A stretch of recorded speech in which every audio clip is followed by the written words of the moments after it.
한 경기라도 더 보여줄 수 있는 그런 걸 만들기 위해서 저희가 봄농구로 가야 되거든요. 무조건 그 플레이오프가 첫 번째 네. 목표고요.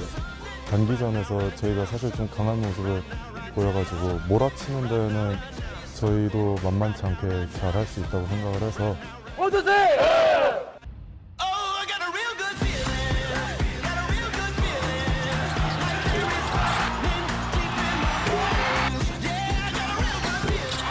한 번도 보러 오지 않은 사람은 있어도 한 번만 본 사람은 없다라는 얘기를 많이 듣고 오셔서 저희 더 뜨겁게 만들어주시면 네, 저희가 꼭 플레이오프 가서 더 좋은 모습으로 그러니까 많이 경기장도 많이 찾아와 주시고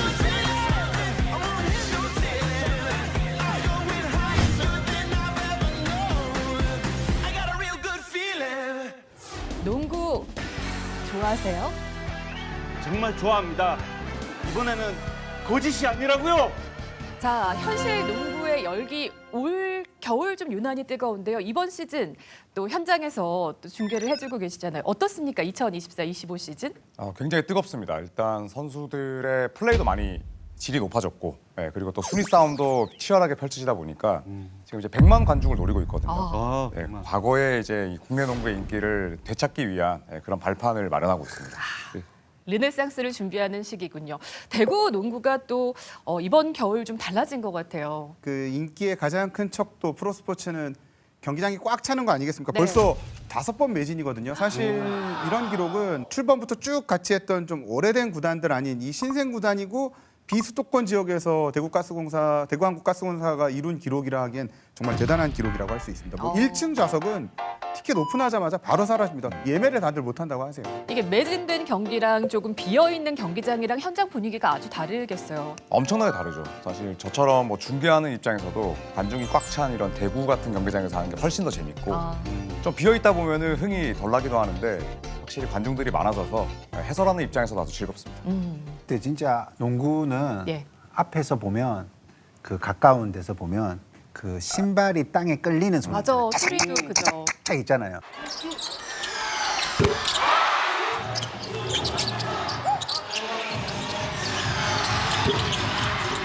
다들 막 탁탁탁탁 거리고 있잖아요. 그 소리 나면 막 가슴이 뛰어요. 그러니까 같이 분위기가 뜨겁게 달아오른다니까요. 지금 시즌이 한창 진행 중인데 지금 그러면 좀 어때요? 팀별 성적이라든가? 우선은 서울 SK가 독주 체제를 갖췄습니다. 사실상 이대로 간다면 정규 시즌 1위를 달성할 것 같고요. 그리고 대구가스공사, 또 울산, 뭐 창원, 또 수원 KT 이런 팀들이 2위를 노리고 있는데 이 KBL은 6강 플레이오프를 치르고 그다음에 4강이거든요. 네. 4강 플레이오프 직행으로 가려면 2위까지만 티켓이 주어집니다. 그렇기 때문에 2위 한 자리를 놓고 대구를 비롯해서 4팀이 싸우는 형국입니다. 잘하면 저희가 좀 봄농구까지도 즐길 수 있겠다 기대를 하게 되는데 이렇게 팀이 한 지금 4번째 시즌 만인가요? 대구가스공사가 생긴 이래 이렇게 좀 빠르게 변한 뭐 원동력? 그 창단 요인은 첫째 뭐라고 같은 경우는 물론 봄농구를 진출했지만 그때 당시는 전신인 뭐 인천 전자랜드의 느낌이 강한 팀이었고 지난해부터 이제 강혁 감독이 감독 대행 맡으면서부터 진짜 가스공사만의 팀 컬러를 갖추기 시작을 했다고 볼 수 있습니다. 뭐 지난해 약간 과도기였다고 볼 수 있을 것 같고요. 이번 시즌 들어서 이제 강혁 감독이 말 그대로 시즌 준비서부터 팀을 만들어서 강한 수비 가서 보시면 보통 이 농구 좋아하는 분들은 아실 텐데. 이제 수비로 넘어갈 때 하프코트를 버리는 경우가 많거든요. 상대가 천천히 넘어오면서 이제 우리도 수비 진영을 갖추는데 가스공사는 대부분의 경기를 상대가 공격 시작하는 시점서부터 강하게 압박을 하거든요. 그런 부분들이 한 번씩 또 그 수비가 성공을 하면은 쾌감이 굉장합니다. 조현일 위원님께서 보시기에는 한국가스공사가 이렇게 변화할 수 있었던 요인 뭐라고 보세요? 우선 뭐 첫 번째는 강혁 감독이 정식 감독으로 부임하면서 진짜 많은 것들을 준비했습니다. 그리고 본인의 입맛에 맞는 농구를 위해서 또 정성우라는 선수를 외부에서 영입했고 그리고 요즘 농구의 추세가 3점이거든요. 가스공사가 KBL에서 3점을 제일 많이 던지고 제일 많이 넣고 있어요. 아까 말씀대로 초반에는 3점 성공률이 꽤나 좋아서 1위를 유지했다가 지금은 조금 떨어졌거든요. 그럼에도 불구하고 일단 강혁 감독이 지금 농구에 맞는 그런 추세를 계속해서 가져가고 있다는 점이 가스공사의 가장 큰 성공의 원동력이 아닐까 합니다. 우리 또 페가수스의 얼굴이라 그러면은 선수들 아닙니까? 예. 이번에 뭐 주목해야 될 선수들 어떤 분들 계세요?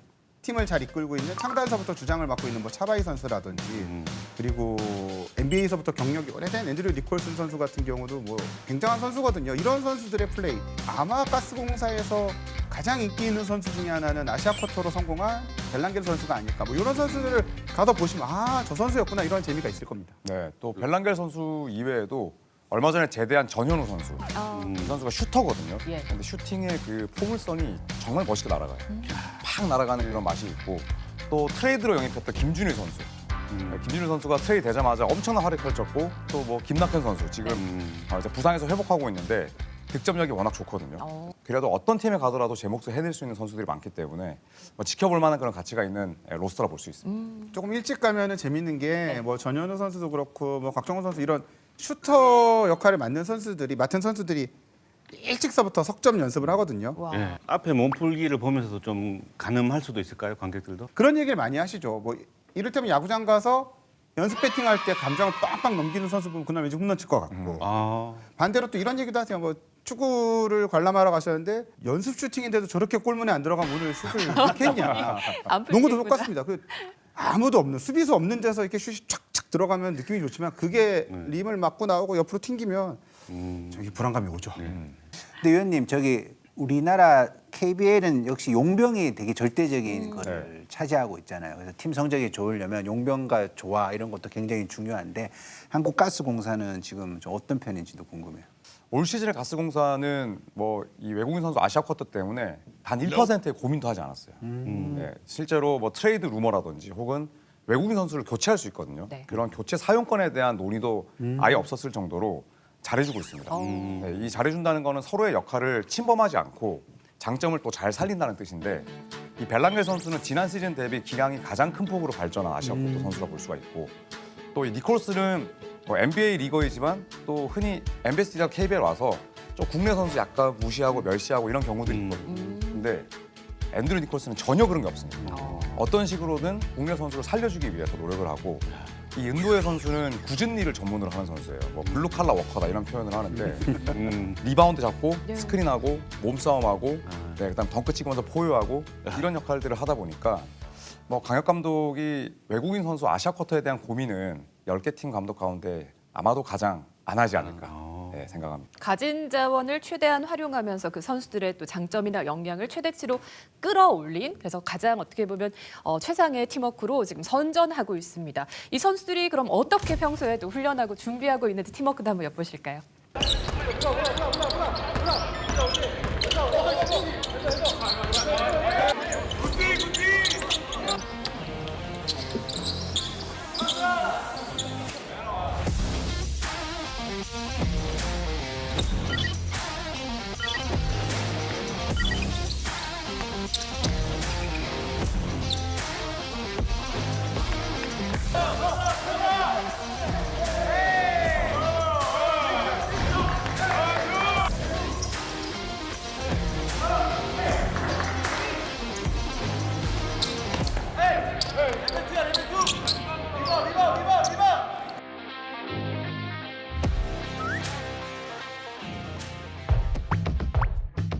경기 말고 훈련 보러 온 건 진짜 처음인데 일단은 선수분들이 키가 진짜 커요.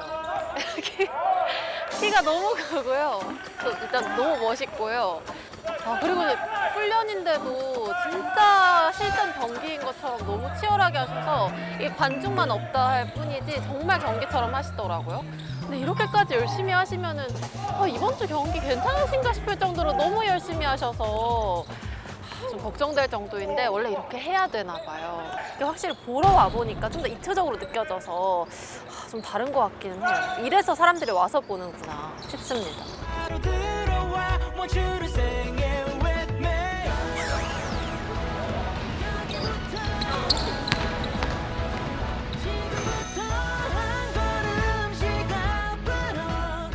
네, 방금까지 훈련을 쭉 지켜보니까 왜 이번 시즌에 우리 페가수스 팀이 선전을 잘 거듭하고 있는지 좀 거듭 느꼈던 것 같습니다. 특히나 이번 시즌에는 좀 스타트도 잘 끊었고 또 순항을 거듭하고 있잖아요. 이제 또 앞으로 더 중요한 경기들이 많이 남았거든요. 그래서 지금까지도 충분히 잘 해줬고 선수들이랑 이제 감독님이 또 준비해 주신 대로 이제 선수들이 잘 이행을 해서 훈련 때 또 더 열심히 해서 이제 남은 경기 준비해야 될 것 같습니다. 이번 시즌에 물론 매 순간이 좀 중요하고 치열했었겠지만 좀 특별히 기억에 남는 어떤 경기나 순간이나 어떤 장면들이 있다면 어떤 게 있을까요?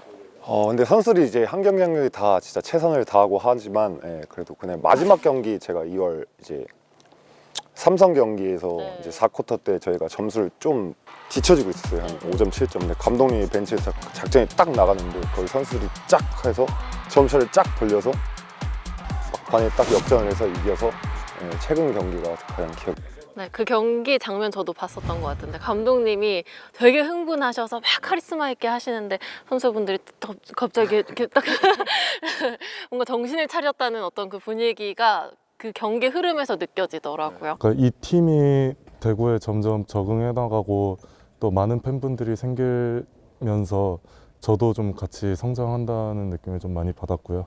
선수들 모두 다 정말 하나같이 정말 같이 기뻐하고 그런 게 저희 팀 분위기도 그렇고 이렇게 좀 활기찬 그런 모습들을 좀 대변하는 그런 모습이지 않을까. 응원가를 계속 이렇게 팬분들께서 열정적으로 좀 불러주시잖아요.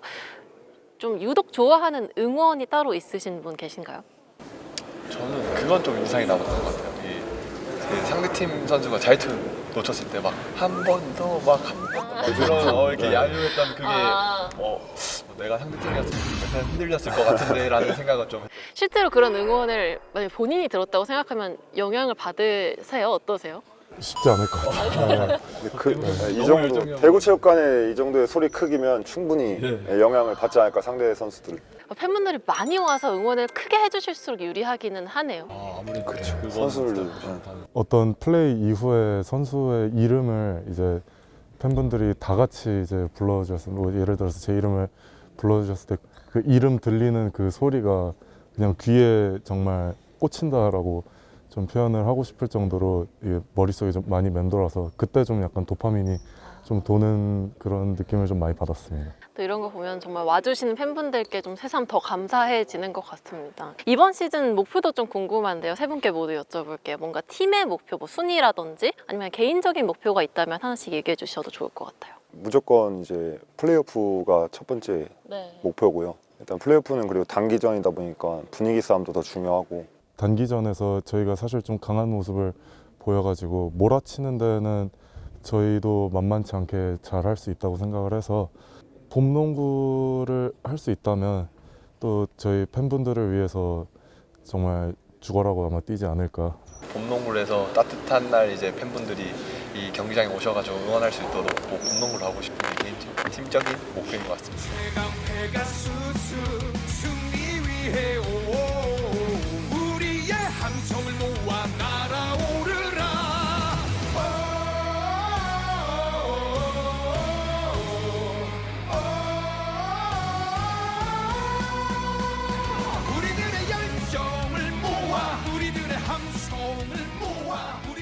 대구 시민분들, 팬분들과 좀 소통하기 위해서 어떤 노력하고 있는 것들이나 계획하고 있는 것들 있으시면 좀 얘기해 주세요.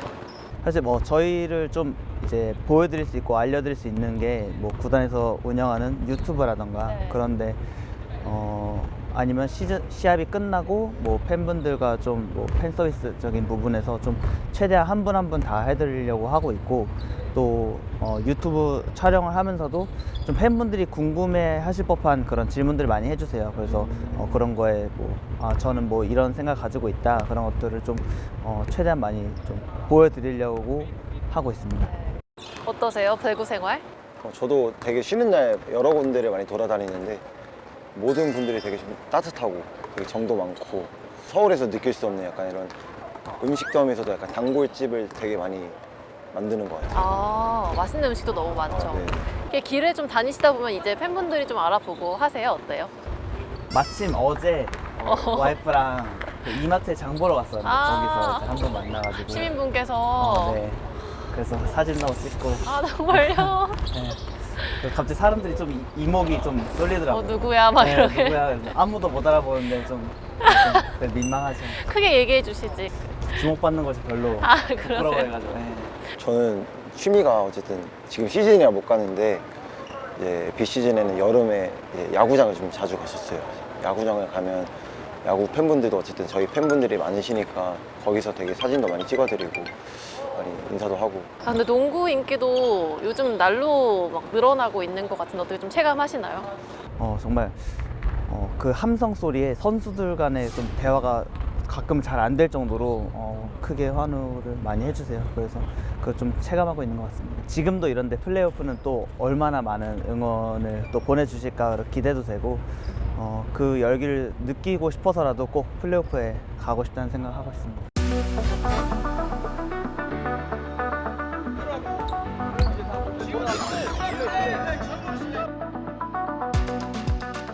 보통 한국 KBL 농구는 막 인사이드하고 막 그런 포지션이 좀 많았었는데 저희는 이제 뭐 외곽에서 많이 던지는 3점 슛이 시원시원하게 들어가게 되면 팬분들도 보는 입장에서 좀 더 재밌어 하시고 요즘에 농구가 트렌드가 그런 외곽에서 NBA나 그런 게 외곽에서 슛을 많이 던지기 때문에 그런 부분을 더 많이 좋아하시는 것 같아요. 시즌 전에는 저희는 하위권으로 예상된 팀이었습니다. 그렇지만 그거를 선수들이 좀 열심히 해가지고 그 순위를 좀 올려놓은 거고요. 저희 팀은 지금 단계 성장하는 과정인 팀이고요. 이제 몇 년 뒤에는 정말 이 선수들이 좀 더 성장을 해서 진짜 상위권 팀이랑 같이 한번 우승을 노려볼 수 있는 그런 팀이 만드는 게 저희 목표고 선수도 아마 그런 목표를 갖고 있을 거예요.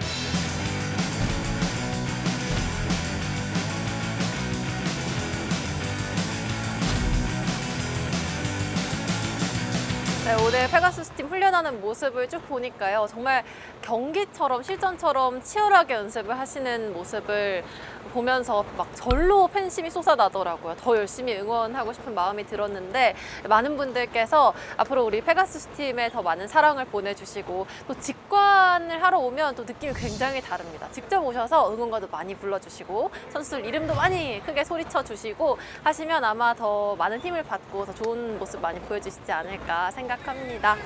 직관 많이 해보세요, 여러분. 차원이 다릅니다. 네, 페가수스 팀 파이팅! 네, 저희 막내 아나운서가 농구장에 직접 다녀왔거든요. 아마도 이제 농구장에 좀 자주 보이지 않을까. 농구의 매력에 좀 입문했으려나요? 일단 그 실내 스포츠의 매력이 선수들이 요즘 운동 선수들 다 잘생겼습니다. 운동도 하고 자기 관리도 많이 하지만 특히 해를 덜 보기 때문에 피부도 좀 더 좋고요. 그리고 뽀얗고. 네, 예. 키가 큰 선수들이 기본 베이스다 보니까는 좀 펀치라죠. 가스고사 같은 경우는 거의 경기 끝나고 나면은 딱 코트에 내려와서 팬들이 직접 선수장 다 하이파이브를 할 수 있거든요. 알겠습니다. 보기에 좋습니다. 이 온도를 또 그저 무시 못할 것 같아요. 그렇죠. 뭔가 이렇게 열기를 나눴던 그 뜨끈함. 그리고 또 한 가지는 그 농구만의 좀 이벤트 같기도 한데 1박 2일로 또 경기장에서 선수들과 함께 또 경기를 볼 수 있잖아요. 1박 많이- 2일이요? 예. 이제 농구 영신이라고 예. 우리가 보통 송구 영신이라는 말을 쓰잖아요. 근데 이제 10시부터 밤에 31일 밤 10시부터 게임을 해서 자정이 넘어가는 이제 그런 이벤트를 하는데 그 모르시는 분은 깜짝 놀랄 수 있는데 이게 되게 인기 있는 이벤트라고 합니다. 그 2016년 무렵서부터 이제 이 이벤트를 KBL에서 주도를 했고 지난 시즌에 농구 영신을 했습니다. 12월 31일 경기를 해서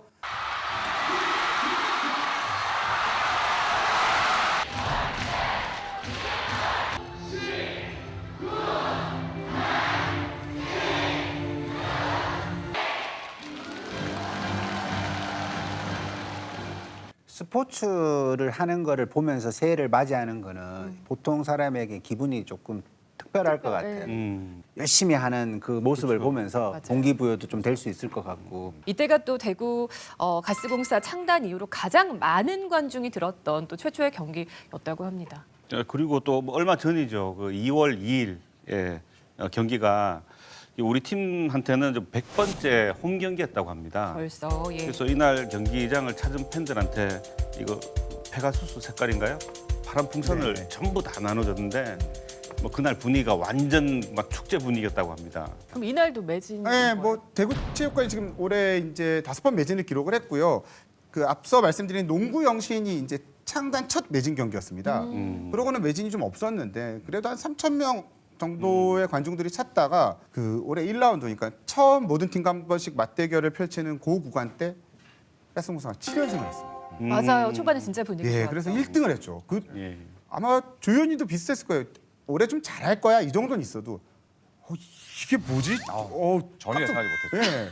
네. 다들 깜놀 뭐 이런 모드였는데 그 7연승을 이어가니까는 어쨌든 뭐 인기, 뭐 성적 여러 가지가 있지만 다 중요한 거는 성적이 결국 인기잖아요. 네. 7연승의 결과 8연승에 도전하는 경기에 올 시즌 첫 매진을 기록했습니다. 11월 달. 그날 석점 차로 졌어요. 근데 매진 관중들이 승리를 맛보지 못하고 가면은 조금 매진 행진이 끊길 수도 있는데 가스공사는 그러고도 뭐 12월에 2번, 1월, 2월까지 올해 지금 5번 매진을 기록한 거 보면은 분명 이 팀이 좀 인기 구단으로 자리를 잡는 모양새입니다.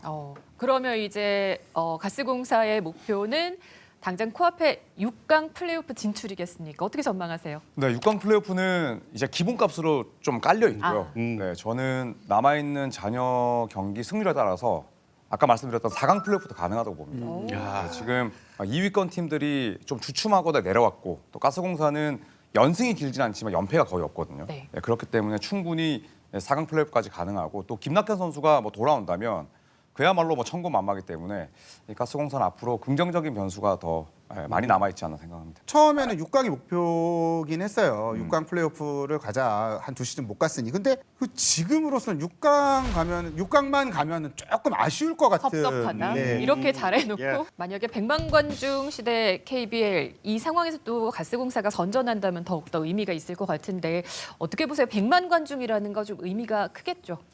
엄청 크죠. 네, 왜냐하면 뭐 농구 인기가 엄청나게 높았던 시절이 있었는데 한동안은 사실 농구는 메이저 스포츠에서 좀 벗어나 있었거든요. 네, 그런데 이 100만 관중을 뭐 한번 찍는다면 충분히 또 농구라는 스포츠의 인기가 또 반등할 수 있기 때문에 엄청나게 뭐 의미 있는 일이 될 것 같습니다.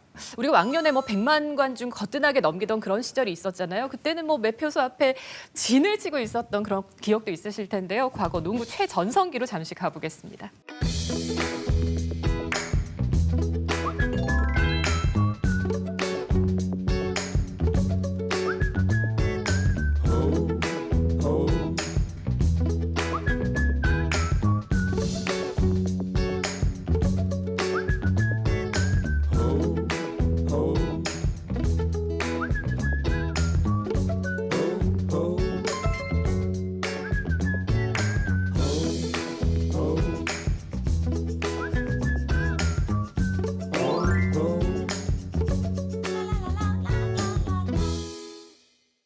예, 얼마만입니까? 농구 대잔치. 진짜 저 때는 뭐 실업팀 그리고 또 대학 농구 그리고 군인들까지 같이 한 자리에서 볼 수 있는 정말 그야말로 잔치였어요. 예. 저 그런 거 보고 있으면 네. 저 당시에 옷, 신발 뭐 이런 것들도 유행을 타가지고 맞아요. 하나씩 다 갖추고 했던 그런 기억도 있어요. 그 군인 팀이 상무였잖아요, 상무. 아, 저는 불사조. 괜시리 거기 응원했어요.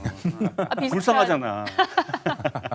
1983, 84 시즌 때부터 시작이 됐었는데 맨 처음에는 전보 시리즈였어요.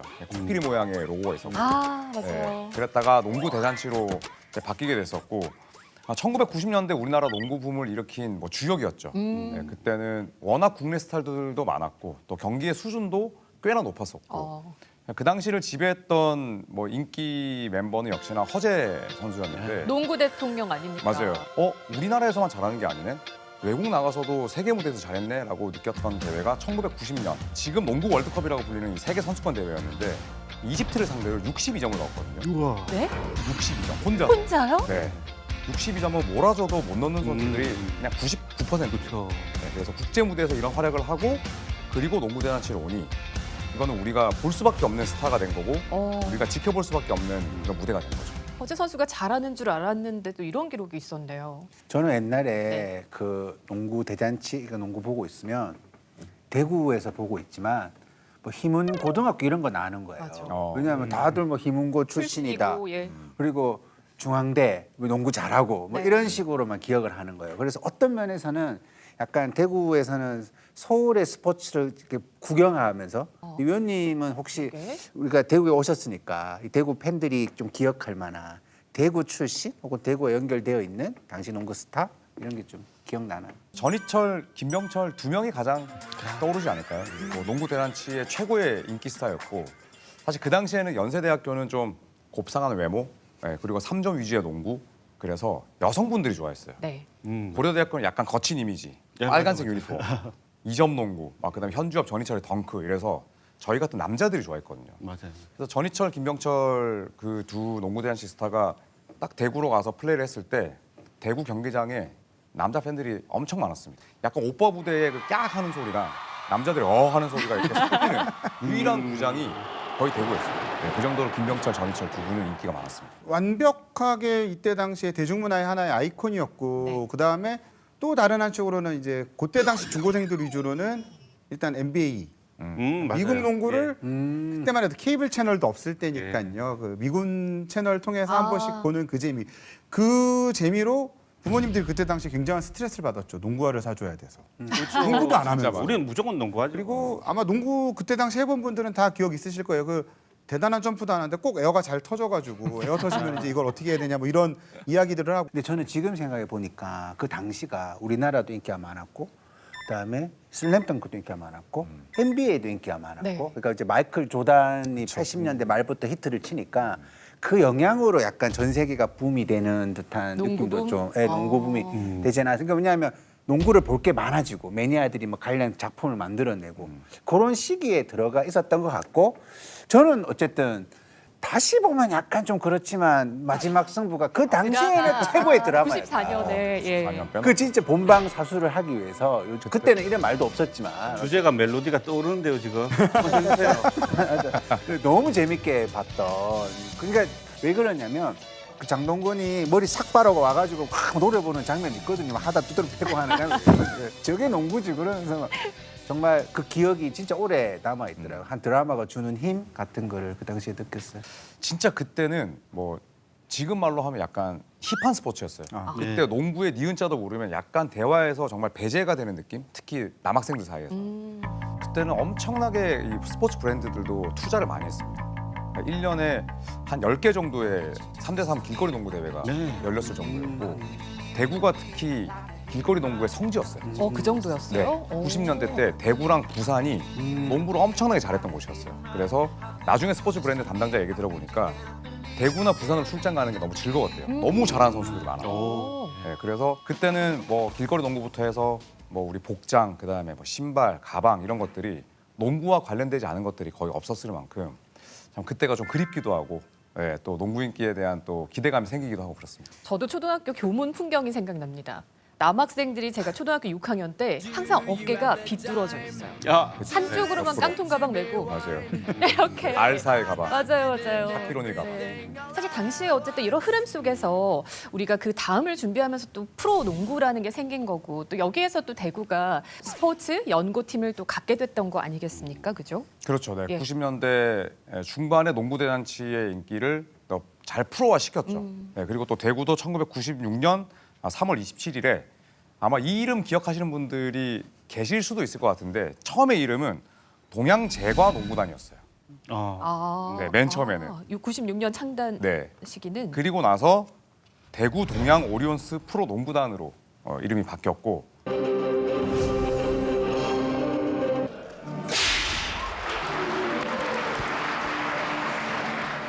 프로축구에서나 볼 수 있었던 응원단 서포턴스가 이 동양 농구팀에 처음으로 생겨서 새바람을 일으키고 있습니다. 우리나라 서포터스 원조는 국가대표 축구팀을 응원하던 붉은 악마고 일본에는 울트라 니폰이라는 서포터스들이 있습니다. 이런 서포터스들이 농구 코트에도 등장해 새로운 바람을 일으키고 있습니다. 농구 코트에서는 찾아볼 수 없었던 서포터스 원조는 동양 오리온스 농구팀의 수호천사입니다. 경기를 모두 이겨 올 시즌 처음으로 5위에 올랐습니다. MBC 뉴스 박성유입니다. 그리고 나서 대구에 딱 농구 팀이 생긴 거죠. 그러면서 김병철, 전희철 위주의 이 선수들을 받아오면서 또 순식간에 인기팀으로 거듭나게 됩니다.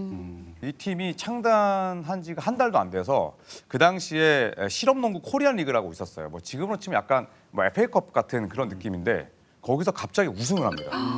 정말 거짓말처럼.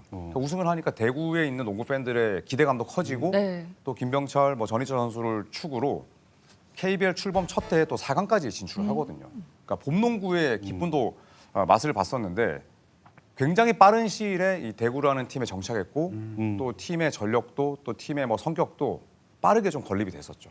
탑스타들도 있었고. 예. 김병철 선수가 그 대학농구 시절부터 탑스타였고 이게 어느 정도 인기가 있었냐면은 그 당시에 집배원들이 쌀포대인데 40kg짜리 아니고 80kg짜리 여기다가 팬레터를 잔뜩 채워가지고 배달을 해야 했다고 합니다. 아니 종이 팬레터가 80kg이 되면 도대체 얼마나 많냐? 이메일이 혁명적인 거예요. 집배원들이 참 고생 많으셨고요. 오. 여기에 김병철 선수하고 전희철 선수까지 합쳐졌으니까 대구 팬들 입장에서는 야 이게 뭔가 된다 그렇게 봤던 기억이 납니다.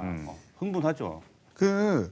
이게 이제 그때 당시에 조금 전반적인 지역의 배경을 좀 살펴보시면요. 일단 그때 당시 대구를 연고로 하는 프로스포츠는 삼성 라이온즈밖에 없었습니다. 축구단도 없었고 겨울도 전무했죠. 그런데 삼성은 잘하지만 우승을 못하는 팀이었어요. 농구단이 창단될 당시만 해도 우승 경험이 없는 통합 우승 빼고는 한국 시리즈를 제패하지 못한 팀이었죠. 근데 이 팀이 와서 결국은 2002년 초에 우승을 차지하면서 대구에 계신 분들한테는 우리 동네 팀 처음으로 우승한 게 오리온스였던 거예요. 이거는 와, 우리는 잘하지만 우승 못하는 팀이라는 일종의 우리의 컴플렉스를 극복해준 트라우마를 치료해준 팀으로서 엄청난 사랑을 받았고 그 당시에 저도 뭐 2004년, 5년 이맘때 중계를 대구 경기를 해보면 농구 시청률이 축구 2~3배가 나오던 시절이었어요. 물론 시즌이 다르고 계절이 다르지만 거의 야구에 육박하는 어떤 관심 또 겨울철엔 특히 다른 게 할 게 적다 보니까는 이때 당시 대구에서 농구의 열기는 대단했습니다. 짧은 시간에 그렇게 익숙해진 거잖아요. 그렇게 쉽지 않거든요. 그런 거 보면 정말 대단했던 것 같아요. 그 우승을 했기 때문에 이제 그게 가능했던 게 같은데요. 김승현 선수 그다음에 김병철, 전희철 있었고 또 역대 KBL에서 가장 강렬한 이미지를 남긴 용병으로 꼽히는 힉스가 있었고요. 뭐 이 선수들이 주전 5명이 다 평균 득점이 2자릿수를 넘었던 걸로 기억을 합니다. 평균 득점 2자릿수로 5명을 꾸릴 수 있다면은 우승할 만한 팀이죠. 근데 그때 당시 오리온스가 재밌었던 게 정규리그를 압도적으로 우승을 하고 플레이오프랑 챔피언 결정전 다 최종전까지 또 엄청 짜릿짜릿하게 끌고 가서 막 대구체육관이 매진이 되고 그때 뭐 공식인지 비공식인지는 알 수 없지만 뭐 5천 넘었다, 7천 명 왔다 이런 얘기까지 했는데 지금 대구체육관 보시면 알겠지만 거기 7천 명 못 들어가거든요. 막 서서 본 분도 계시다는 얘기네요. 근데 대구에서 농구 좋아하는 분 중에 그때 당시 챔피언 결정전을 안 본 분이 없는데 제가 그 비율로 따져보면 한 3만 명 가셨다는 얘기인데 그러니까 자기가 본 건지 TV로 본 건지 없이 그때는 이게 어찌 보면은 이 지역에는 최고의 화두를 만들었던 것 같습니다. 근데 이제 김승현 선수가 신인왕하고 MVP를 동시에 탄 선수잖아요. 김승현 선수. 네, 우리나라 유현진이 야구에서 그렇게 했고 대구에서 김연경 선수 그렇게 했고 그러니까 초특급 슈퍼스타가 들어와서 그 팀을 우승으로 이끌어 가니까 이거는 막 그때 드래프트 3순위인가 그랬습니다. 김승현 선수가. 물론 농구 센스는 어마어마하지만 뭐 보신 분들 알겠지만 키가 작습니다. 주류라는 연세대, 고려대 혹은 강호라는 중앙대 뭐 아니면 다코스라는 경희대 아니었습니다. 동국대 출신이에요. 픽을 하기가 뭐 약간은 모험 같은 느낌이 있었죠. 이런 무리수를 두면 될까 했는데 대박이네요. 그것들이 대박이 나니까는 팬들은 짜릿짜릿한 거죠. 드라마가 있었네.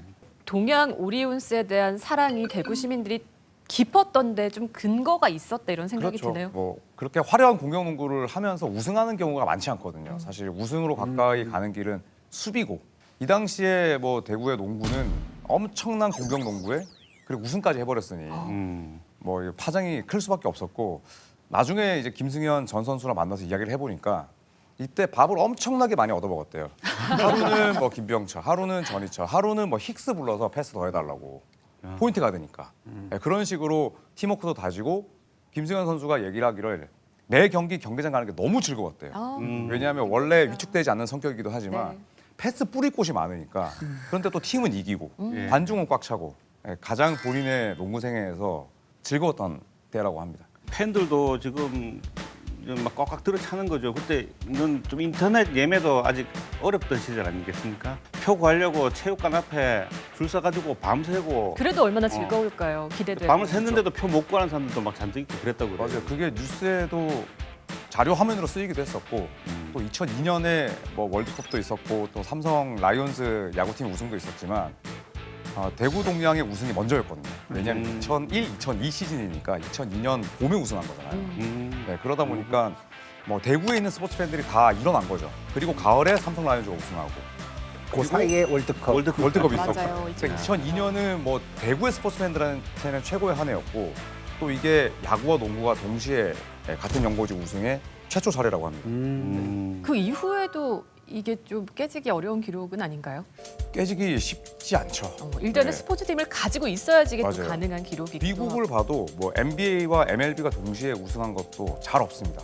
뭐 2020년에 LA 다저스랑 뭐 레이커스 이 정도가 기억이 나는데 그 정도로 동시에 야구와 농구가 우승하는 거는 아주 어려운 일이죠. 자, 이랬던 대구에서 정말 믿을 수 없는 일이 발생합니다. 대구 팬들이 간밤에 농구팀을 잃어버리게 되는 거죠. 대구의 농구 팬들에게는 정말 잊을 수 없는 이날 새벽쯤에 이제 이사차가 여러 대가 왔답니다. 일주일에 걸쳐서 모든 게 대구와 농구의 인연은 싹 사라져 버린 거죠. 버림받은 느낌, 이유도 모른 채.